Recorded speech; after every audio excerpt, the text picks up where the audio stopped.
तो hello everyone, कैसे हो आप सभी लोग। स्वागत है आप सभी लोगों का स्टोरीज बाय नरुका में। और इस संडे मैं आपके सामने एक और बहुत प्यारी स्टोरी लेके आया हूँ। तो आज हम बात करने वाले हैं ऑनलाइन लेक्चर्स के ऊपर, ऑनलाइन क्लासेस के ऊपर। तो इसके ऊपर मैं आपको एक रियल लाइफ इंसिडेंट सुनाता हूँ। तो ये रियल लाइफ इंसिडेंट मेरे ही सामने मेरे एक स्टूडेंट के साथ हुआ है, तो उसको मैं आपके सामने पूरा शेयर करता हूँ। फिर आप समझिएगा कि हम किस संदर्भ में बात करने का प्रयास कर रहे हैं। तो मेरा एक स्टूडेंट रहा है, उसने 11th और 12th क्लासेस ऑफलाइन से कोचिंग करी। अब ऑफलाइन से कोचिंग करने का मतलब आप समझते हैं, कोटा में ऑफलाइन से कोचिंग करने का मतलब ये भी अच्छी कोचिंग में अगर आप कर रहे हैं तो आपको काफ़ी पैसा लग जाता है। उस बच्चे का भी काफ़ी पैसा लग गया। अब जब उसने 12th के साथ में जब एग्जाम दिया तो उसके साथ समस्या ये हुई कि उसके कुछ टॉपिक्स अभी भी खराब थे और उन टॉपिक्स के चलते उसका सिलेक्शन नहीं हो पाया। अब उस बच्चे के अंदर कैपेबिलिटी बहुत ज़्यादा थी, कैलिबर बहुत ज़्यादा था। तो उस कैलिबर को देखते हुए कहीं ना कहीं मेरी इच्छा भी थी कि ये बच्चा ट्राई करे और इसकी बार एग्जाम को क्रैक कर ले। पर समस्या क्या थी कि यार बार बार ऑफलाइन के अंदर इतनी फीस जमा कराना बहुत मुश्किल काम होता है, वो इतना आसान भी नहीं होता क्योंकि सबकी फाइनेंशियल कंडीशन अलग अलग होती है। और बार बार इतनी ज़्यादा फीस जमा करा देना तो मतलब बहुत एक मीडियम क्लास आदमी जो होता है या फिर जो एक अच्छा खासा कमाने वाला व्यक्ति जो होता है उसके लिए भी काफ़ी मुश्किल होता है। तो उसने मुझे बताया कि सर इस साल मेरा वैसे भी ऑफलाइन लेने का मूड कम है क्योंकि ऑफलाइन के अंदर मेरे सारे टॉपिक खराब है वैसे भी नहीं है, तो मैं ऑफलाइन लेने के मूड में थोड़ा कम हूँ। मैं सोच रहा हूँ कि मैं ऑनलाइन से एग्जाम की प्रिपरेशन कर लूँ। तो मैंने कहा कि काफ़ी अच्छा आइडिया है, आप इस चीज़ को ट्राई कर सकते हैं। तो आपको अब समस्या ये है कि हम कौन सा प्लेटफॉर्म इसको रेफर करें। अब हमने काफ़ी रिसर्च करी और फाइनली तो हमने ये ऑब्जर्व किया कि कुछ ऑनलाइन प्लेटफॉर्म जो है वो काफ़ी कम फीस ले रहे हैं, कुछ मीडियम रेंज पे ले रहे हैं। तो अब अगर हमको ऑनलाइन में देना ही है तो हमको ऐसे प्लेटफॉर्म को चुनना होगा जो काफ़ी अच्छे फैकल्टीज प्रोवाइड कर सके। तो फिर फाइनली हमने देखा और उसको कई लोगों ने सजेस्ट भी किया कि आप ये पर्टिकुलर प्लेटफॉर्म ले लीजिए या ये पर्टिकुलर प्लेटफॉर्म ले लीजिए। अधिकतर लोगों ने उसको एक टाइप के प्लेटफॉर्म के लिए रिकमेंड किया। बट उसने काफ़ी देर तक मेरे से डिस्कस किया और डिस्कस करने के बाद एक कंक्लूजन निकला, क्योंकि बच्चा जो है वो जेईई एडवांस की तैयारी कर रहा है। तो इस चीज़ को देखते हुए हमारे दिमाग में ये था कि उसको फैकल्टीज ऐसे मिलने चाहिए, टीचर ऐसे मिलने चाहिए सच में वर्ल्ड क्लास हो, जो सच में गजब हो। मतलब उसके साथ में ऐसा नहीं होना चाहिए कि यार अब की बार ये पर्टिकुलर प्रॉब्लम की वजह से मेरा सिलेक्शन नहीं हो पाया या फिर मैंने तो अपने जैसे पूरी प्रयास किया लेकिन कुछ ना कुछ दिक्कत सिस्टम की तरफ से रह गई। तो ऐसा बच्चों के दिमाग में अक्सर ऐसे इल्यूजन्स आ जाते हैं। तो इस चीज़ को देखते हुए फाइनली डिसाइड किया गया कि उसको एक पर्टिकुलर प्लेटफॉर्म पे इसको कोर्स दिला दिया गया जिसमें काफ़ी सारे कोटा के ही टीचर्स जिसके अंदर पुराने बड़े फेमस टीचर्स है जो उसके अंदर आ गए। अब ये वो टीचर्स है जिनसे कभी किसी ज़माने में हम भी पढ़े थे, किसी ज़माने में मतलब जो काफ़ी सालों से पढ़ा रहे हैं और काफ़ी सालों से मतलब बहुत अच्छी रैंक्स निकाल चुके हैं। तो इस तरीके का प्लेटफॉर्म हमको दिखा। हमने सोचा कि ये प्लेटफॉर्म अच्छा है, इसके ऊपर सारे लगभग वो टीचर्स हैं जो कोटा के बहुत अच्छे नामी टीचर्सों में से एक रहे हैं। और अगर ये प्लेटफॉर्म अगर बच्चों को दिला दिया जाए तो बच्चे का सिलेक्शन होने की संभावना काफ़ी बढ़ जाएगी अगर ये तैयारी करता है। तो उसने फाइनली एडमिशन ले लिया और पढ़ाई शुरू कर दी। अब पता है समस्या क्या हो रही थी। समस्या ये स्टार्ट हो गई कि जब बच्चा उस प्रिपरेशन को कर रहा है तो उसने 1 महीना प्रिपरेशन करी, 2 महीने करी, ऐसे करते करते समय बीतता गया। तो उसने आके एक बार मुझे अपने पर्सनल व्यूज शेयर करे। उसका एक कहना था कि सर मेरे साथ दिक्कत क्या हो रही है कि मैं इतनी देर तक जब लेक्चर के सामने बैठता हूँ, जब मैं यहाँ पे लेक्चर पढ़ रहा हूँ, पहले फिजिक्स का लेक्चर हो रहा है, केमिस्ट्री का लेक्चर हो रहा है, मैथ्स का लेक्चर हो रहा है, तो सारे लेक्चर पढ़ने के बाद ऑलमोस्ट 1-1.5 घंटे का लेक्चर एक सब्जेक्ट में हो रहा है। 1.5 घंटा आप मान के चलिए, कोटा में स्टैंडर्ड 1.5 घंटे का लेक्चर होता है। तो 4.5 घंटे के लेक्चर्स उसके पर डे हो रहे हैं। 4.5 से 5 घंटे हो जाते हैं क्योंकि वो बीच में गैप भी आएगा और बहुत सारी चीज़ें ऐसी हो रही है। तो सर इतने सारे घंटे जब मैं स्क्रीन पर टाइम दे रहा हूँ तो मेरे साथ समस्या क्या हो रही है कि मेरी आंखों में इरिटेशन हो रही है, मेरे को बड़ी प्रॉब्लम हो रही है और सबसे बड़ी बात कि मेरा स्वभाव बहुत चिड़चिड़ा होता जा रहा है क्योंकि मैं घर में अकेला रह रहा हूँ और मैं वहाँ बैठ के सिर्फ प्रिपरेशन कर रहा हूँ। और प्रिपरेशन के नाम बेसिकली मैं क्या कर रहा हूँ, मैं लेक्चर्स देख रहा हूँ। जब मैं लेक्चर्स से फ्री होता हूँ तब तक मेरा दिमाग इतना ज़्यादा ओवरलोड हो चुका होता है कंटेंट से, इतना ज़्यादा मेरी आंखें इरिटेट कर रही होती है और इतना मुझे मतलब पता नहीं किस बात का बहुत अजीब सी इरिटेशन हो रही होती है।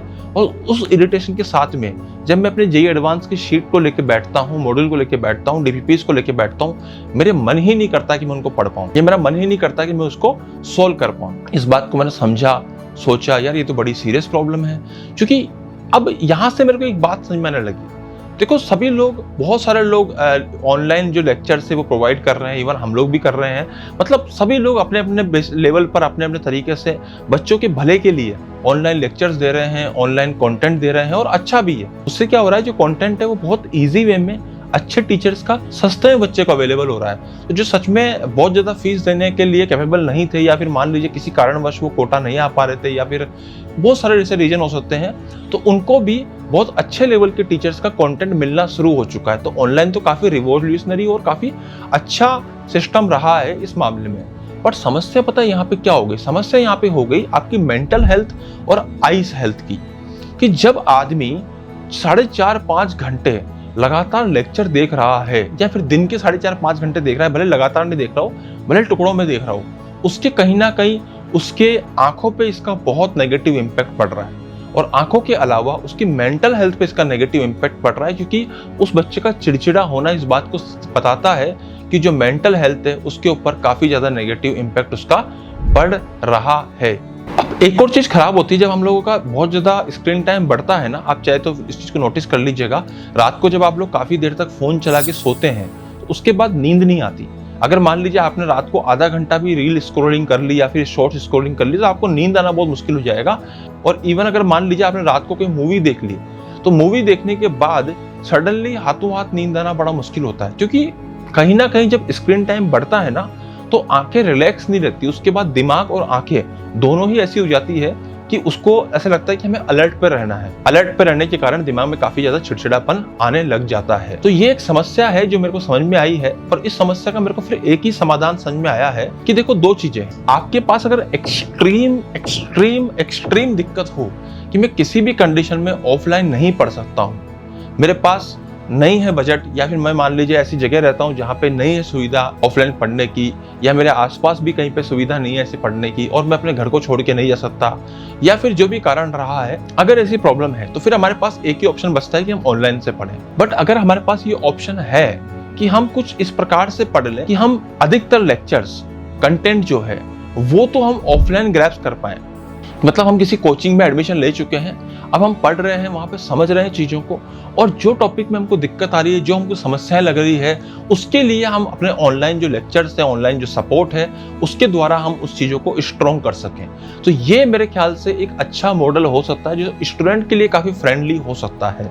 तो अगर आप पूरी तरीके से अपने आने वाले छोटे बच्चों को या छोटे भाई बहनों को सजेस्ट करना चाहते हैं, तो पूरी तरीके से ऑनलाइन के लिए तो मैं यही कहूंगा कि यार, अगर हम 100% डिपेंडेंट हो जाएंगे तो हमारे साथ में दो समस्याएं जो आएंगी, और वो कौन सी आएंगी, एक तो मेंटल हेल्थ और एक कौन सी, आई हेल्थ। क्योंकि मेंटल हेल्थ भी परेशान करेगी, 4-5 घंटे आप लेक्चर देख रहे हो। यार आईआईटी का जो एग्जाम होता है ना, जेईई एडवांस का, उस एग्जाम में मैं आपको लेवल वाइज समझा रहा हूँ, क्योंकि मैंने तीनों एग्जाम्स की बहुत अच्छे लेवल पे प्रिपरेशन करवाई है। मैं कोटा के टॉप कोचिंग के अंदर आईआईटी एडवांस और नीट दोनों के लिए पढ़ा चुका हूँ। तो अब मैं आपको समझाता हूँ कि आईआईटी एडवांस जो होता है ना, उसमें अगर मैं फिजिक्स की बात करता हूँ, मैथमेटिक्स की बात करता हूँ, तो वहां पे सोल्व करने के लिए हमको बहुत दिमाग लगाना पड़ता है। मतलब वहां पे ऐसा नहीं है कि आपने कोई क्वेश्चन देखा और आपने सोचा कि ये फॉर्मूला यहाँ लगेगा, मैंने लगा दिया और मेरा आंसर आ गया। ऐसा जेईई एडवांस के एग्जाम में नहीं होता है। आपको जेईई एडवांस के लिए बहुत फोकस्ड रहना पड़ता है, आपके कॉन्सेप्ट्स बहुत स्ट्रांग होने चाहिए, और सबसे बड़ी बात, आपका जो फोकस है, आपका जो ब्रेन है, वो कंप्लीटली, आपका जो माइंड है वो कंप्लीटली उसी मोमेंट पे, उसी जगह पे प्रेजेंट होना चाहिए। आप हल्का सा भी उसको डाइवर्ट नहीं कर सकते, क्योंकि जब आप जेईई एडवांस की क्वेश्चंस कर रहे होते हैं, तो उसके अंदर आपको बहुत ज्यादा अच्छे लेवल पर आपको अपने दिमाग को अलर्ट रखना पड़ेगा, बहुत अच्छे से आपको दिमाग लगाना पड़ेगा। मतलब इसको अगर मैं देसी भाषा में कहूँ तो आपको पूरे दिमाग का उपयोग करना पड़ेगा जेईई एडवांस के क्वेश्चंस करने के लिए। तो जहाँ पे अगर हम इरिटेट हो रहे हैं, बहुत ज्यादा लेक्चर्स देखने की वजह से अगर आंखों में जलन हो रही है, तो ये चीज करना थोड़ा सा मुश्किल हो जाता है। अब हम बात करते हैं नीट एग्जाम की। तो जब नीट एग्जाम आता है, तो नीट एग्जाम में भी देखो क्या होता है ना, जेईई एडवांस का जो बच्चा होता है वो अडेप्ट कर लेता है उस लेवल को, पर जो नीट का बच्चा होता है उसने तो वो लेवल देखा नहीं है जेईई एडवांस का, तो उसके लिए जो फिजिक्स का लेवल वो देख रहा है, वही उसके लिए अपर लेवल है। तो जब नीट का बच्चा फिजिक्स के जो क्वेश्चंस को देखता है, तो उसको भी वहां पर अपने हिसाब से अच्छा खासा दिमाग लगाना पड़ता है, क्योंकि उसको उसके हिसाब से भले अगर मैं आपको नीट के लिए बोलूँ, तो मैं तो यही कहूंगा कि साहब नीट में तो फॉर्मूले लगा और आंसर आ जाते हैं। 2025 के पेपर को मैं हटा दूं, 2025 के पेपर को अगर मैं हटा दूं, तो जितने पेपर हुए हैं उसमें ऐसा नहीं है कि आपने फॉर्मूले लगाया और आंसर नहीं आया। और 2025 में भी 80-90% क्वेश्चंस ऐसे ही थे जो फॉर्मूले लगा के आंसर आ रहे थे, है ना। उसको भले बहुत ज्यादा हवा बना दी गई कि साहब बहुत एक्सट्रीम टफ था, हाँ टफ था, बट उसके सारे क्वेश्चन टफ नहीं थे। मैक्सिमम जो क्वेश्चन थे वो ईजी थे, बस समझना था। समझने के बाद तो वही अप्रोच थी जो हम अक्सर लगाया करते हैं। बट मुद्दा यही है कि अगर 2025 जैसा पेपर भी रहता है हर बार, या फिर मान लीजिए नॉर्मल पेपर भी रहता है, किसी भी प्रकार का पेपर रहे, आपको दिमाग का इस्तेमाल तो करना पड़ेगा, क्योंकि आप फिजिक्स पढ़ रहे हैं। जब आप फिजिक्स पढ़ रहे हैं, फिजिकल केमिस्ट्री पढ़ रहे हैं, जब आप ऑर्गेनिक केमिस्ट्री पढ़ रहे हैं, इनऑर्गेनिक केमिस्ट्री पढ़ रहे हैं, बायोलॉजी पढ़ रहे हैं, तो आपको कहीं ना कहीं आपका जो माइंड है वो, आपकी मेमोरी वैसे स्ट्रांग होनी चाहिए। आपको पता होना चाहिए कि यार ये क्वेश्चन आया है, इसमें मुझे ये फॉर्मूला लगाना है या फिर ये कॉन्सेप्ट यूज करना है। तो उसके लिए आपका जो माइंड है वो प्रेजेंट होना चाहिए।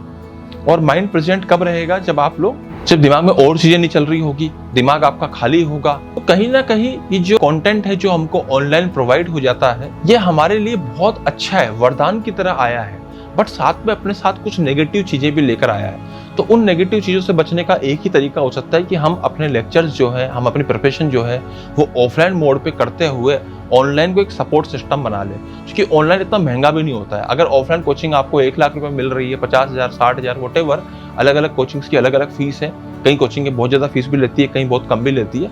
जो भी लेती है, जिस भी लेवल से लेती है या जिस भी टाइप के वो टीचर्स प्रोवाइड कर रही है, बट कहीं ना कहीं वहाँ पे जब आप बैठ के पढ़ रहे हो तो आपके आंखों पे और आपके जो मेंटल हेल्थ है उस पर शायद इतना इम्पैक्ट नहीं पड़ रहा होता है। और जहाँ पर भी आपको समस्या लग रही है कि यार इस टॉपिक में, इस चैप्टर में, इस पर्टिकुलर लेक्चर में मेरे को ये दिक्कत आ गई है, जैसे मान लीजिए आप NLM पढ़ रहे हैं, न्यूटन्स लॉज ऑफ मोशन पढ़ रहे हैं, और उसमें आपको ये समस्या आ गई कि मुझे स्प्रिंग फोर्स समझ में नहीं आया ढंग से, तो आपके पास में अब आपका ऑनलाइन लेक्चर का सपोर्ट है। आप स्प्रिंग फोर्स को देखिए अच्छे से, आपको लगता है कि हाँ मजा आ गया, तो आपने सीख भी लिया उसको और आप अच्छे से उसमें अपने टॉपिक को स्ट्रॉन्ग भी कर पाए। तो यहाँ पर अपने को थोड़ा सा इस तरीके से करना होगा, स्मार्टली खेलना होगा कि मेरे को दोनों चीज़ों को लेकर अपना एक हाइब्रिड मॉडल बनाना है, अपना एक हाइब्रिड सिस्टम बनाना है और अपनी प्रिपरेशन को ऐसे करना है। बट अगर आपके सामने ये ऑप्शन है कि आपके पास में ऑनलाइन के अलावा दूसरा कोई ऑप्शन नहीं है, ठीक है, क्योंकि अब आधा साल भी बीत चुका है, तो मैं आपको सजेस्ट तो ना करूंगा कि आप जाके आप ऑफलाइन ले लीजिए, मेरा इसमें कोई पर्सनल कंसर्न भी नहीं है। बट बात यह है कि अगर हमारे पास यही एक तरीका है जिसकी ऑनलाइन के थ्रू ही अगर मुझे प्रिपरेशन करनी है, तो फिर आप एक काम कर सकते हैं। पहली चीज़ तो आप कोशिश कीजिए कि स्क्रीन को बड़ा कर लीजिए। मतलब आपके पास अगर फ़ोन में आप देख रहे हैं तो कोशिश कीजिए कि आप यार टैबलेट खरीद लीजिए। सस्ता टैबलेट भी अब मिलते हैं कई प्रकार के, सेकेंड हैंड टैबलेट आप खरीद सकते हैं। सेकेंड हैंड आईपैड मिल जाते हैं 5-7 हज़ार, 10 हज़ार, 15 हज़ार के अंदर। सेकेंड हैंड जो टैबलेट होते हैं सैमसंग वगैरह के, लेनोवो वगैरह के, दूसरी बहुत सारी कंपनीज़ के आते हैं। और भी कई प्रकार के जो टैबलेट्स आते हैं आपको अलग अलग कंपनीज़ के, वो आपको काफ़ी कम रेट पे सेकेंड हैंड मिल जाएंगे। नए भी आप परचेस कर सकते हैं अगर आपकी इच्छा हो तो टैबलेट पे अगर आप पढ़ोगे तो थोड़ा सा आंखों पे जोर कम पड़ेगा। सेकंड थिंग, अगर आप लैपटॉप ले सको तो बहुत ही बढ़िया है, क्योंकि लैपटॉप या फिर मान लीजिए आपके घर में कंप्यूटर है ना, बड़ी स्क्रीन है, तो उसमें तो फिर मजा आ जाएगा, उसमें तो पढ़ने में कोई ज़्यादा आपको समस्या नहीं होगी। अगर आपके पास दोनों चीज़ें ही नहीं है और आप मान लीजिए कि आप YouTube के थ्रू लेक्चर देख रहे हैं, क्योंकि कई अच्छे अच्छे टीचर्स ने अपने YouTube पे लेक्चर्स डाल रखे हैं, है ना, तो अगर आप, जैसे मेरे भी YouTube पे लेक्चर्स है अकेड लर्निंग चैनल के ऊपर, आपको उसका लिंक डिस्क्रिप्शन में मिल जाएगा, तो वहाँ से अगर आप लेक्चर्स देखना चाहते हो तो लेक्चर्स देखोगे आप। YouTube के लेक्चर्स टीवी पे चल जाते हैं तो आप टीवी पे भी देख सकते हो। अब टीवी काफ़ी दूर रखी होती है घर के अंदर और हम दूर बैठ के आराम से लेक्चर देख सकते हैं, उससे हमारी आंखों पे जोर नहीं पड़ेगा, और आंखों पे जोर नहीं पड़ेगा तो शायद हमें इरिटेशन भी कम होगी। अब नेक्स्ट पॉइंट ये है कि जब हम पढ़ रहे होते हैं लेक्चर्स के थ्रू, तो देखो अधिकतर जो ऑनलाइन प्लेटफॉर्म है वो आपको लाइव के साथ साथ आपको रिकॉर्डेड का भी ऑप्शन देते हैं। तो मेरा तो यही रिकमेंडेशन है कि आप जो लेक्चर को लाइव देख रहे हैं, अगर आप लाइव देख लिए, मान लो एक लेक्चर आपने लाइव देख लिया, तो अगला लेक्चर आप रिकॉर्डेड देख लीजिए। ऐसा क्यों सर? ऐसा इसलिए कि जैसे मान लीजिए पहला लेक्चर था 8 से लेकर 9:30 तक, तो अगला जो लेक्चर था लेट सपोज 10 से लेकर 11:30 तक था, तो 10 से 11:30 तक मत देखिए उसको, आराम से पहले 8 से 9:30 का आपने जो पढ़ा है उसके ऊपर आप क्वेश्चंस प्रैक्टिस कीजिए, अपने आप को पहले प्रिपेयर कीजिए उसके लिए। उसके बाद जब आप रिलैक्स हो जाओ, आंखों को भी रिलैक्स मिल गया है, थोड़ा सा आप भी रिलैक्स हो चुके हो, उसके बाद फिर से नया लेक्चर देख लीजिए। तो जब टुकड़ों में होएगा तो आपकी आंखों पे भी कम इम्पैक्ट पड़ेगा और थोड़ा सा आपको इरिटेशन भी कम होगी इन सब चीज़ों को लेकर। तो यार ये एक तरीके हैं जिसके द्वारा हम ऑनलाइन अगर पढ़ रहे हैं तो इस प्रकार से हम अपने आप को हेल्प कर सकते हैं। तो मेरे हिसाब से ये वीडियो आपके लिए काफ़ी हेल्पफुल होगा, क्योंकि आज के ज़माने में अधिकतर बच्चे जो हैं वो एक ऑनलाइन सपोर्ट जरूर लेके रखते हैं और उनके लिए बहुत ज़रूरी है कि उन्हें पता रहे कि हम किस प्रकार से ऑनलाइन के अंदर पढ़ाई कर सकते हैं। अब आप में से कई लोग सोच रहे होंगे कि सर इतनी सारी बातें आप बोल रहे हैं तो आप कौन है, आपकी क्या अकाउंटेबिलिटी है। तो बच्चों बता दूं कि मैं कोटा में पिछले 10 साल से पढ़ा रहा हूं और कोटा की जो बड़ी बड़ी नामी कोचिंग्स है उनके अंदर मैं बतौर फिजिक्स टीचर मैं पढ़ा चुका हूं। तो जेई एडवांस की बात करें चाहे मेडिकल की बात करें, दोनों ही मोड में मैं पढ़ा चुका हूं और ऐसे बहुत कम लोग आपको मिलेंगे जो दोनों ही मोड में अच्छा खासा एक्सपीरियंस्ड हो। मैंने अपनी जर्नी की शुरुआत जेई एडवांस से करी थी। काफ़ी टाइम तक जेई एडवांस पढ़ाने के बाद फिर मैं नीट के अंदर भी आ गया था, क्योंकि मुझे समझना था कि बच्चों का जो नीट का लेवल है या नीट का जो एग्ज़ाम है उसमें बच्चों को फिजिक्स किस प्रकार से पढ़ाई जा रही है। तो मैं अपने ही इच्छा से उसके अंदर कूद पड़ा। जब मैं उसमें आया तो मैंने वहाँ पे काफ़ी सारी चीज़ नोटिस करी। मेरे को समझ में आया कि बच्चे किस प्रकार से नीट की प्रिपरेशन कर रहे होते। तो वहाँ से मैंने काफ़ी एक्सपीरियंस लिया। फिर से मुझे जब दोबारा मौका मिला तो मैं जेई एडवांस के लिए भी पढ़ाया। तो कुल मिला के इन दोनों ही एग्ज़ाम का मुझे काफ़ी अच्छा एक्सपीरियंस रहा है। तो इस अच्छे एक्सपीरियंस की वजह से मैं आपको ये शेयर कर रहा हूँ, और ये मेरे स्टूडेंट्स का, जिन बच्चों के साथ मैं रहता हूँ उनके साथ में जो रियल लाइफ एक्सपीरियंस है वो आपको मैं शेयर करके इस प्लेटफॉर्म के माध्यम से आप लोगों को मैं सही गाइडेंस करने का प्रयास कर रहा हूँ। तो आई होप कि आपको ये वीडियो समझ में आया होगा। आप इस वीडियो को जो भी आपके जानकार लोग हैं या जो भी ऐसे लोग हैं जिनको इस वीडियो की ज़रूरत है उनको आप शेयर करेंगे, और हम मिलते हैं नेक्स्ट वीक में। तो आप इस वीडियो को अधिक से अधिक लोगों को शेयर कीजिए, या आप किस टॉपिक पे और वीडियो चाहते हैं, किस टॉपिक पे और अधिक जानकारी चाहते हैं, उसको आप कमेंट के थ्रू मुझे बता सकते हैं। आपके कमेंट्स देख के मैं इंस्पायर होऊंगा और उन्हीं टॉपिक पे मैं आपके लिए वीडियो और कंटेंट तैयार करूंगा। तो आई होप कि आपको आज का वीडियो काफ़ी अच्छा लगा होगा। अगर अच्छा लगा है तो इसको प्लीज़ लाइक कीजिए, लोगों तक शेयर कीजिए और चैनल को सब्सक्राइब जरूर कर दीजिए ताकि आपको सही टाइम पर नए अपडेट्स मिलते रहें। धन्यवाद।